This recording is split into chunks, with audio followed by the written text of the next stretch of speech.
भारत और इजराइल के बीच की संबंध आधुनिक कूटनीति के सफल और सबसे गहरे संबंधों में से माने जाते हैं। हालांकि 1950 में इजराइल को भारत ने मान्यता दे दी थी, लेकिन पूर्ण राजनयिक संबंधों की शुरुआत 1992 में हुई थी। तब से लेकर आज तक की दोस्ती रणनीतिक साझेदारी में बदल चुकी है, जो रक्षा, कृषि, जल संरक्षण और प्रौद्योगिकी जैसे क्षेत्रों में मजबूती से खड़ी है।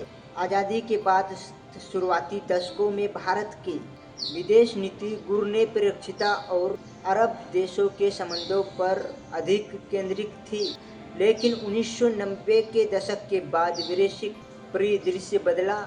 1999 में कारगिल युद्ध के दौरान इजराइल द्वारा दी गई सैन्य सहायता ने भारत के भरोसे के और मजबूत किया। पिछले एक दशक में विशेष रूप से प्रधानमंत्री नरेंद्र मोदी की 2017 की ऐतिहासिक इजराइल यात्रा के साथ दोनों देशों की दूरियां पूरी तरह से समाप्त हो गई, और हम ये भी बातों पर चर्चा करने वाले हैं कि रक्षा और सुरक्षा सहयोग किसने किया। भारत और इजराइल के बीच संबंधों का सबसे मजबूत स्तंभ रक्षा सहयोग है। इजराइल भारत को आधुनिक हथियार और तकनीक देने वाले प्रमुख देशों में से एक है। हथियार प्रणाली Barak, eight missile defence system, Phalcon, अवाकस और हेरान ड्रोन इस साझेदारी का प्रमुख उदाहरण है।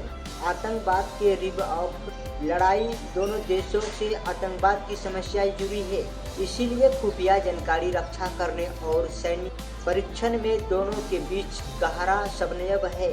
इजराइल अपनी रेगिस्तानी जमीन को उपजाऊ बनाने की तकनीक के लिए विश्व विख्यात है।